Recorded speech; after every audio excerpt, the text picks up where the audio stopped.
Hello friends, welcome to my channel. இன்றைக்கி நம்ம டே ட்ரீமரோட episode 8 பார்க்கலாம். எபிசோட் 7 லாஸ்ட்டில் வந்து ஸ்டாண்ட் நான் பார்க்கிங்கில் நிற்கிறேன், என்னோடய கோட் மட்டும் எடுத்துகிட்டு வா அப்படின்ற மாதிரி சனம் கிட்ட சொல்லியிருப்பாங்க இல்லையா. ஸோ சனம் அவங்களோட கோட் எடுத்துகிட்டு வராங்க. வந்து நம்ம சேன் கிட்ட கொடுக்குறாங்க. சேன் அதில் லைசன்ஸ் செக் பண்ணி பார்க்குறாங்க. இல்லை, ஏன்னா நம்ம சனம் அந்த லைசன்ஸை எடுத்து வச்சுட்டாங்க. ஸோ சேன் வந்துட்டு என்கிட்ட லைசன்ஸ் இல்லை, நான் ட்ரைவ் பண்ண முடியாது அப்படின்ற மாதிரி சொல்கிறாங்க.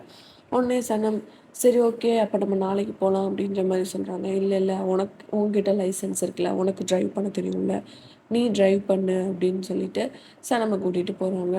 சனம் எடுத்ததோடு நல்லா பயங்கரமாக ட்ரைவ் பண்ணுறவங்க மாதிரி ஆரம்பிச்சுட்டு ரொம்ப ஸ்லோவாக போயிட்டு இருக்காங்க. அப்படி போக போக அவங்க பின்னாடி வர வண்டி எல்லாமே ஹார்ன் அடிச்சு வந்து முன்னாடி போயிடுது. ஸோ சேன் சொல்கிறாங்க, நீ என்ன வெறும் 20 ஸ்பீடில் தான் போகிற, கொஞ்சம் ஸ்பீடாக போ அப்படின்னு சொல்லிட்டு. உன்னை விட குழந்தைங்க கூட நல்லா ஸ்பீடாக போகும், நீ இப்படி போகிற அப்படின்ற மாதிரி சொல்லுவோம். கோவப்பட்டு ரொம்ப ஃபாஸ்ட்டாக ஓட்ட ஆரம்பிக்கிறாங்க. ரொம்ப ஃபாஸ்ட்டாக போயிடுறாங்க. அந்த வண்டியை வந்து ஸ்டாப் பண்ணவே முடியலை. இங்கே ஆஃபீஸ்க்கு லைலா வராங்க. லைலா வந்துட்டு எம்ப்ரேஸ் சார் கிட்ட பேசலாம் அப்படின்ற மாதிரி வராங்க. வரப்போ எல்லாருமே லைலாவை பார்க்குறாங்க. லைலா எல்லாரையும் பார்த்து சிரிக்கிறா. பட் எல்லாருமே லைலாவை ஒரு மாதிரியாக பார்க்குறாங்க. அப்போ தான் அங்கே நம்ம ஜேஜே அண்ட் குலீஸ் இருக்காங்க. குலீஸ் ஜேஜே கிட்ட போய் லைலா கேட்கவும், இந்த மாதிரி உன் லேப்டாப்லேருந்து போயிடுச்சுன்னு சொல்லிட்டாங்கல்ல, அதனால தான் எல்லோரும் உன்னை பார்க்குறாங்க அப்படின்ற மாதிரி சொல்கிறாங்க. சொல்லவும் ஜேஜே கிட்ட லைலா கேட்குறா, நீ என்னை அப்படி நினைக்கிறியா அப்படின்ற மாதிரி. இல்லை நான்லாம் அப்படி நினைக்கல அப்படின்ற மாதிரி ஜேஜே சொல்லிடுறாங்க. இவ போய் எம்ரே கிட்ட கேட்குறா. எம்ரே கிட்ட கேட்கும்போது அப்போ தான் எம்ரே யோசிச்சு பார்க்குறான். இந்த எம்ரே தான் லைலாவோட லேப்டாப்பில் இருந்து இமெயில்ஸ் எல்லாமே அந்த ஐலினுக்கு அனுப்பிட்டு எல்லாத்தையுமே டெலிட் பண்ணியிருக்கான். இப்போ அவன் மாட்டக்கூடாதுன்றதுக்காண்டி லைலா கிட்ட நான் கண்டுபிடிக்கிறேன், ஆனால் உன் லேப்டாப்பில் இருந்து தான் போயிருக்கு, சரி ஓகே நான் யாருன்னு கண்டுபிடிக்கிறேன், நீ வீட்டுக்கு போ, ஏன்னா அவன் மாட்டிடுவான்ல, லைலா அதில் ரொம்ப டீப்பாக இறங்கி தேடினா. ஸோ அந்த மாதிரி வீட்டுக்கு போன்னு சொல்லிடுறாங்க. வெளியே வரப்போ குலீஸ் கேட்குறாங்க, என்ன உன் வேலை போயிருச்சா, இனிமேல் வரமாட்டியா அப்படின்ற மாதிரி கேட்குறாங்க. அதுக்கு லைலா கேட்குறாங்க, ஏன் நீ எம்ப்ரேஷாருக்கு அசிஸ்டண்ட் ஆகலான்னு பார்க்குறியா அப்படின்ற மாதிரி. நான் ஏன் எம்ப்ரேக்கு அசிஸ்டண்ட் ஆகணும்னு நினைக்கிறேன், நான் சான்ஸாருக்கு தான் அசிஸ்டண்ட் ஆகணும்னு நினைக்கிறேன் அப்படின்ற மாதிரி சொல்லிட்டு இருக்காங்க. சரி, என் லேப்டாப்பை செக் பண்ணது யார் அப்படின்னு சொல்லி கேட்கவும், நம்ம ஆஃபீஸ்க்கு அடிக்கடி வந்து நம்ம சிஸ்டம்லாம் சரி பண்ண வருவான்ல, பெருசாக கண்ணாடி போட்டுட்டு ஒருத்தன், அவன் தான் அப்படின்ற மாதிரி சொல்லவும், இருக்குது அவனுக்கு அப்படின்ற மாதிரி சொல்லிவிட்டு அங்கேருந்து நம்ம லைலா கோவமாக கிளம்பிடுறாங்க.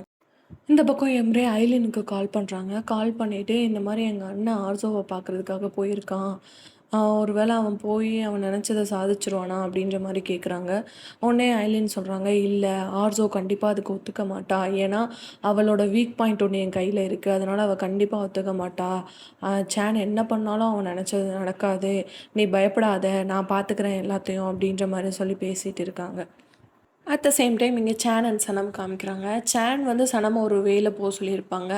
ஆனால் சனம் வேறு ஒரு ரூட்டில் போயிட்டு அது கொஞ்சம் காடு மாதிரி ஒரு இடமா இருக்கும். அந்த இடத்துல போனால் வண்டியோட டயர் பஞ்சர் ஆயிரும்.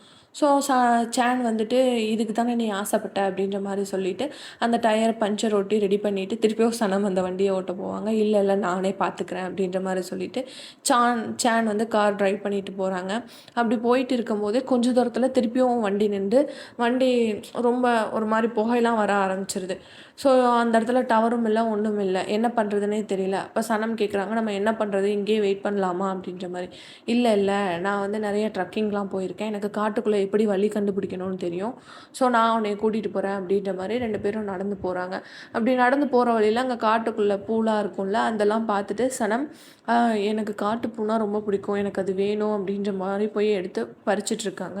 அப்போ சேன் கேட்குறாங்க, எதுக்கு உனக்கு காட்டுப்போ அப்படின்ற மாதிரி கேட்குறாங்க. நான் பர்ஃப்யூம் செய்வேன் அப்படின்ற மாதிரி. இதுவுமா அப்படின்ற மாதிரி சேன் கேட்குறாங்க. ஆமாம், எங்கள் கிராண்ட்மா எனக்கு சொல்லி கொடுத்துருக்காங்க, பர்ஃப்யூம்னா க்ரீம் மாதிரி அப்ளை பண்ணுறது அப்படின்ற மாதிரி சொல்லிகிட்டு இருக்காங்க. அப்போ சேன் அந்த ஃப்ளவர் ஸ்மெல் பண்ணி பார்க்கும்போது தான் அதே ஸ்மெல் கிஸ் பண்ணும்போது அந்த பொண்ணுக்கிட்ட இருந்துச்சுல, அதே ஸ்மெல் வருது. ஸோ இப்போ தான் வந்து சேனல் கன்ஃபார்ம் பண்ணிடுறாங்க, இதுதான் நம்ம கிஸ் பண்ண பொண்ணு அப்படின்ற மாதிரி கன்ஃபார்ம் பண்ணிடுறாங்க. கன்ஃபார்ம் பண்ணிவிட்டு அங்கேயே இதுக்காக தான் நீ யாருன்னு தேடுறியா அப்படின்ற மாதிரி கேட்குறாங்க. சனம் வந்து என்னன்னு கேட்கவும், இல்லை ஒன்றும் இல்லை அப்படின்ற மாதிரி சொல்லிடுறாங்க. ரொம்ப தூரம் நடந்துகிட்டே இருக்காங்க. அப்போ சனம் கேட்குறாங்க, உங்களுக்கு வழி தெரியுமா தெரியாதா அப்படின்ற மாதிரி. பார்த்தா அந்த ரெசார்ட் கிட்டேயே கூட்டிகிட்டு வந்துடுறாங்க சேன். அட் த சேம் டைம் சனம் அப்பாவும் சனமோட அம்மாவையும் காமிக்கிறாங்க. அவங்க 2 பேரும் கடனுக்காக கடைய விக்கணுன்ட்டு பேசிட்டு இருந்தாங்க இல்லையா? ஸோ சனமோட அம்மா அவங்க அப்பா கிட்ட கேட்டுட்டு இருக்காங்க. "கடைய விக்கிறதுக்கு யாராவது வந்தாங்களா?" அப்படின்ற மாரி வந்து கேட்டுட்டு போறாங்க. பட் வந்து காசு ரொம்ப கம்மியா சொல்றாங்க அப்படின்ற மாரியும் சொல்லிட்டு இருக்காங்க. சனமோட அம்மா சொல்றாங்க, "கடைய யார் வேணாலும் வாங்கட்டும். ஆனா அந்த பேர மட்டும் மாத்த வேணாம்னு சொல்லிருங்க." அப்படின்ற மாரி சொல்லிட்டு இருக்காங்க. லைலாவோட பேர்ல தான் அந்த கடை இருக்கு. அத மாத்த வேணாம்னு சொல்லிட்டு இருக்காங்க. அட் த சேம் டைம் எங்க லைலா வரா. லைலா வந்துட்டு ஆஃபீஸ்ல நடந்ததெல்லாம் நெனச்சு ரொம்ப ஃபீல் பண்ணிட்டு நிக்கிறா. அவங்க அம்மா, அப்பா போய் என்னாச்சு அப்படின்ற மாரி கேட்கவும், என்னைய வேலைய விட்டு தூக்கிட்டாங்க. நான் தான் இந்த மாரி தப்பு பண்ணேன்னு சொல்றாங்க அப்படின்ற மாரி சொல்றாங்க. அதெல்லாம் ஒண்ணும் இல்ல. அதெல்லாம் சனம் உனக்கு வந்து எல்லாத்தையும் ரெடி பண்ணி குடுத்துருவா அப்படின்ற மாரி சொல்லிர்றாங்க. சொல்லிட்டு நம்மளுக்கு தான் கடை இருக்குல்ல, நீ கடைய பார்த்துக்கோ அப்படின்ற மாரி அவங்க அப்பா, அம்மா 2 பேரும் ஆறுதல் சொல்லிட்டு இருக்காங்க. அங்க ஐஹானும் வரா. ஐஹான் வந்துட்டு என்ன ஆச்சு அப்படின்ற மாரி கேட்குறா. லைலா இந்த மாரி சொல்லவும், சரி நான் உனக்கு வந்துட்டு பர்சனல் லைஃப் கோச்சா இருக்கேன். நான் இப்போ லைஃப் கோச் பிஸ்னஸ் ஒண்ணு ஆரம்பிச்சிருக்கேன். உனக்கு நான் லைஃப் கோச்சா இருந்தா உனக்கு ஸ்ட்ரெஸ் இல்லாம ஃப்ரீயா பார்த்துக்கிறேன் அப்படின்ற மாரி சொல்லிட்டு இருக்காங்க. லைலாவும் ஓகே தேங்க்யூ அப்படின்ற மாரி சொல்லிட்டு இருக்கா. இங்கே சனம் அண்ட் சான் ரெசார்ட்டுக்கு வந்தாங்க இல்லையா? சான் வந்துட்டு கார் மெக்கானிக் வந்திருக்காங்க. நான் அவர கூட்டிட்டு போயிட்டு வந்துடுறேன். நீ போய் நம்மளுக்கு ரூம் புக் பண்ணு. அண்ட் ஆல்சோ எங்க இருக்காங்கன்னு கேளு அப்படின்ற மாரி சொல்றாங்க. சொல்லவும் நம்ம சனமும் ரெசார்ட்குள்ள போய் இந்த மாரி சான் வந்திருக்காங்க. ஆர்சோவ பார்க்கறதுக்காக. ஆர்சோ இருக்காங்களா? அப்படின்ற மாரி கேட்டுட்டு இருக்காங்க. அப்பதான் ஆர்சோ வந்து அங்கேருந்து செக் அவுட் ஆகுறதுக்காக ரெடியாகி அங்க உட்காந்துருந்துருக்காங்க. சான் வராருன்னு ஆர்சோ கேள்விப்பட்டதோட, சான் என்ன பார்க்க வராரா? செம்ம ஹேண்ட்ஸமான மேன். நல்லா பணக்காரவன் அப்படின்ற மாரி சொல்லிட்டு, சரி ஓகே நான் இன்னைக்கு போல. என்னோட டிக்கெட் கேன்சல் பண்ணுங்க. எனக்கு வந்து என்னோட பழைய ரூமே குடுங்க. அப்படின்ற மாரி சொல்லிட்டு, அந்த ஆர்சோ அந்த மாடல் வந்துட்டு, நான் இங்கேயே இருக்கேன் அப்படின்ற மாரி சொல்லிடுறாங்க. அப்படி சொல்லிட்டு இருக்கும்போது சனம்க்கு என்ன பண்றதுன்னே தெரியல.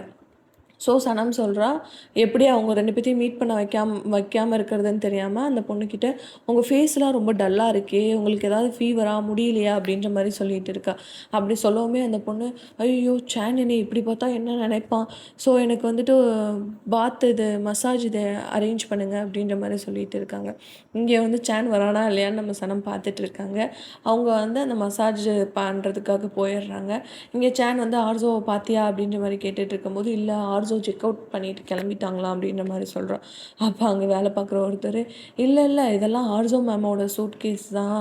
அவங்க இன்னும் 2 நாள் இங்கே தான் இருக்க போறாங்களாம்." அப்படின்ற மாரி சொல்லிட்டு போயிடுறாங்க. உடனே சனம் வந்துட்டு அவன பார்த்து ரொம்ப கடுப்பாயிடுறாங்க. அவனுக்கு வந்து சான் காசு கொடுக்குறாங்க. உடனே அந்த காசையும் வாங்கி வச்சுக்கிறா. சான் வந்து அப்போவே ஆர்ஜோவ பார்க்குறேன்னு சொல்லிட்டு கிளம்புறாங்க. அப்போ சனம் சொல்கிறாங்க, "இப்படியேவா கிளம்புவீங்க? எவ்வளோ தூரம் நம்ம நடந்து வந்திருக்கோம். உங்க மேலே பேட் ஸ்மெல் அடிக்குது. ஸோ நீங்க போய் குளிச்சுட்டு வாங்க." அப்படின்ற மாரி சொல்லிட்டு இருக்காங்க. ஸோ சான் எல்லா ட்ரெஸ்ஸையும் கழட்டிட்டு போய் குளிக்கிறதுக்காக போறாரு. அப்போ சனம் இந்த ட்ரெஸ் எல்லாம் தூக்கி ஒளிச்சு வச்சுட்டா, போய் ஆர்ஜோவ பார்க்க முடியாதுல்ல அப்படின்ற மாரியே இது பண்ணிட்டு அந்த ட்ரெஸ் எல்லாம் எடுத்துட்டு இருக்கும்போதே சான் வந்துடுறாங்க. அப்போ சானோட இந்த லெஃப்ட் ஹேண்ட் பக்கத்தில் ஒரு டேட்டூ போட்டிருக்காங்க. அத பார்க்குறா. அதுதான் ஆல்பர்ட் ரோஸ். "இந்த டேட்டூ எப்படி நீங்க போட்டீங்க?" அப்படின்ற மாரி அத பத்தி விசாரிக்கிறா. விசாரிச்சுட்டு, "சரி ஓகே நான் அந்த துணியெல்லாம் போய் கிளீன் பண்ண குடுக்கலான்னு தான் எடுத்தேன்." அப்படின்ற மாரி சொல்றா. உடனே சான் சொல்றாங்க, "சரி ஓகே. ஆனா எனக்கு சீக்கிரமா வேணும்." அப்படின்ற மாரி சொல்லிடுறாங்க. சான் போய் அந்த கிளீன் பண்ண சனம் போய் அந்த கிளீன் பண்ற இடத்துல குடுத்துட்டு, "எனக்கு எவ்வளோ லேட்டா வேணும் குடுக்க முடியுமோ அவ்வளோ லேட்டா குடுங்க." அப்படின்ற மாரி சொல்லிட்டு வந்துடுறா. பார்த்தா அந்த ஒரு லக்கேஜ் எடுத்துட்டு போம்போது சான் கிட்ட ஆர்ஜோ இங்க இருக்காங்கன்னு சொன்னானே இல்லையா? அதே அந்த வேலை பார்க்குறவன் சானோட ட்ரெஸ் எல்லாம் எடுத்துட்டு போய் சான் கிட்ட குடுத்துடுறான். சானும் கிளம்பி ரெடியாகி நின்றுடுறாங்க. இங்க அந்த ஆர்ஸோவோட அசிஸ்டன்ட் 2 பேருமே மசாஜ், அந்த பாத்து இந்த மாரி எல்லாம் எடுத்துட்டு இருக்காங்க. அப்படி எடுத்துட்டு இருக்கும்போது சனம்க்கு என்ன பண்றதுன்னே தெரியல. எம்ரேக்கு கால் பண்ண ட்ரை பண்றா. பட் டவரே இல்ல. எப்படியோ ஒரு டவர் இருக்க இடத்துலேருந்து கால் பண்ணி, இந்த மாரி நான் எவ்வளவோ தடுக்க ட்ரை பண்ணேன். பட் அவங்க 2 பேரும் மீட் பண்ற மாரி வந்துட்டாங்க. என்ன பண்றதுன்னு தெரியல அப்படின்ற மாரி சொல்லிட்டு இருக்கா. அப்படி சொல்லிட்டு இருக்கும்போதே, அங்க அந்த டேபிள் மேல ஆக்டிவிட்டீஸ்க்கான ஒரு போஸ்டர் இருக்கு. அத எடுத்துட்டு போய் ஆசோ கிட்ட குடுத்து, இந்த மாரி மவுண்டைன் வாக்குக்கு சான் உங்கள வர சொல்லியிருக்காங்க அப்படின்ற மாரி போய் ஆர்சோ கிட்ட சொல்லிடுறா. அட் த சேம் டைம் இங்க சான் கிட்ட வந்துட்டு, நம்ம சைக்கிளிங்க்கு போலாம். சைக்கிளிங்க்கு ஆர்சோ வர சொல்லியிருக்காங்க அப்படின்ற மாரி சைக்கிளிங்க்கு சான கூட்டிட்டு போயிடுறா. சைக்கிள் பண்ணிக்கிட்டே அங்கே இருக்க ஒரு இடத்துக்கு வராங்க. அந்த இடத்து பேர் பிரைட் ராக் அப்படின்ற ஒரு இடம் போல். அந்த இடத்துல வந்துட்டு சனம் சொல்கிறாங்க, இங்கே ஒரு நிமிஷம் நம்ம நின்றுட்டு போகலாமா அப்படின்ற மாதிரி. இப்போ சேனும் ஓகே அப்படின்ற மாதிரி சொல்லிடுறாங்க. அண்டு இந்த இடத்துக்கு பேர் தான் பிரைட் ராக் அப்படின்ற மாதிரி சொல்கிறா சனம். இப்போ சேன் கேட்குறாங்க, ஏன் இதுக்கு அந்த மாதிரி பேர் வந்துச்சு, அந்த கல் பிரைடு மாதிரி இருக்கனாலயா அப்படின்ற மாதிரி கேட்குறாங்க. இல்லை, இந்த இடத்துல ஒரு ஸ்டோரி இருக்குது அப்படின்னு சொல்லிட்டு அந்த இடத்த பற்றின ஒரு ஸ்டோரி சொல்கிறான். இங்கே வந்துட்டு ஒரு கேப்டனும் ஒரு பொண்ணும் இந்த ஊரில் உள்ளவங்க லவ் பண்ணாங்க. அந்த பொண்ணோட அப்பா அக்செப்ட் பண்ணிக்கல.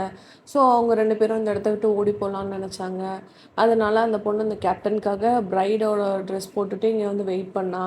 பட் அந்த கேப்டன் வரவே இல்லை, ரொம்ப வருஷமாயும் வரவே இல்லை. ஸோ அந்த பொண்ணு வந்துட்டு நான் இங்கேயே கல்லாகிடணும்னு சொல்லிட்டு ஆசைப்பட்டா. அந்த மாதிரியே ஆகிட்டா. அதனால தான் அந்த மாதிரி இந்த இடத்துக்கு பேர் பிரைட் ராக் அப்படின்ற மாதிரி பேசிகிட்டே இருக்கும்போதே பேசிகிட்டே இப்படி வர்றா. அங்கே ஒரு இடம் கொஞ்சம் சறுக்கலாக இருக்குது. அங்கே சறுக்கி விழுக போகிறா. சேன் பிடிக்கிறாங்க. அதோட அந்த எபிசோட் 8 முடியுது.